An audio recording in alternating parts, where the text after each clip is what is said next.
Welcome to Oxygen for Educators. I'm one of your hosts, Michelle Kinder.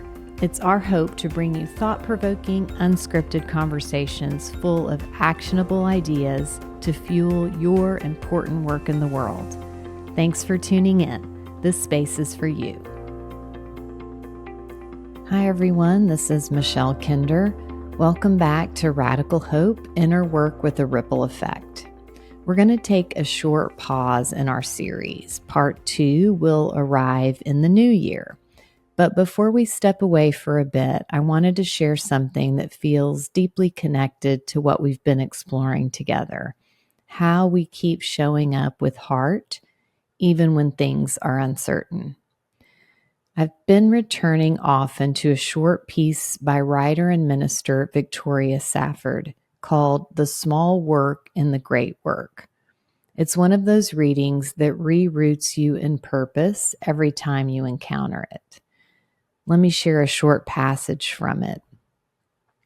She says, "Our mission is to plant ourselves at the gates of hope, not the prudent gates of optimism, which are somewhat narrower, nor the stalwart, boring gates of common sense, nor the strident gates of self-righteousness, which creak on shrill and angry hinges, nor the cheerful, flimsy garden gate of, quote, everything is going to be all right, end quote, but a different, sometimes lonely place, the place of truth-telling about your own soul first of all and its condition, the place of resistance and defiance, the piece of ground from which you see the world both as it is and as it could be, as it will be, the place from which you glimpse not only struggle,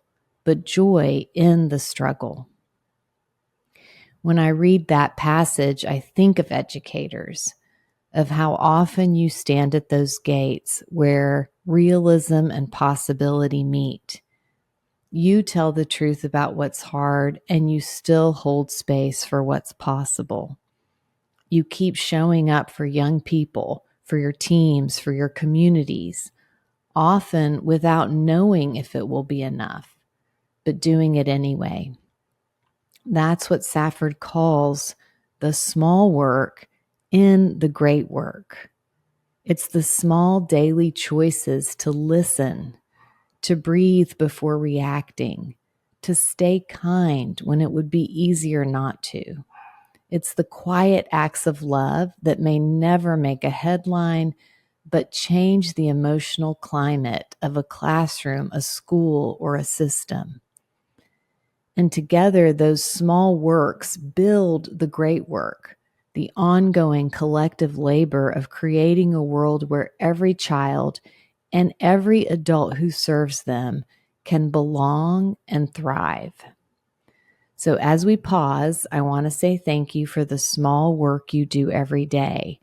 Thank you for tending to the humanity inside the system. Thank you for believing that your steadiness, your noticing, your compassion matter. The series will be back in 2026 with part 2.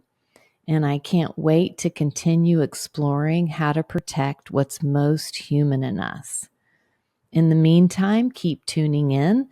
We'll be releasing a few more conversations this year that we can't wait for you to hear.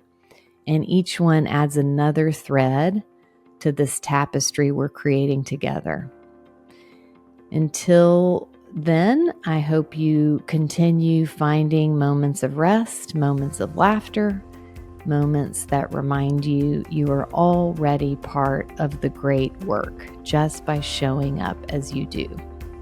Take good care, and I will see you soon. Thanks for joining us for this episode of Oxygen for Educators. Please like, share, and follow, and if inclined, leave us a 5-star review so that we can keep making content for you. Let us hear from you if you know someone we should interview or a topic we should cover. The views and opinions expressed in this podcast are those of the guest and host and do not necessarily reflect the official policy or position of any organization.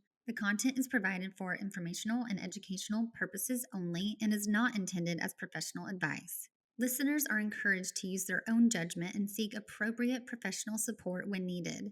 Oxygen for Educators, its host, and production partners are not responsible for any actions taken based on the information shared in this podcast.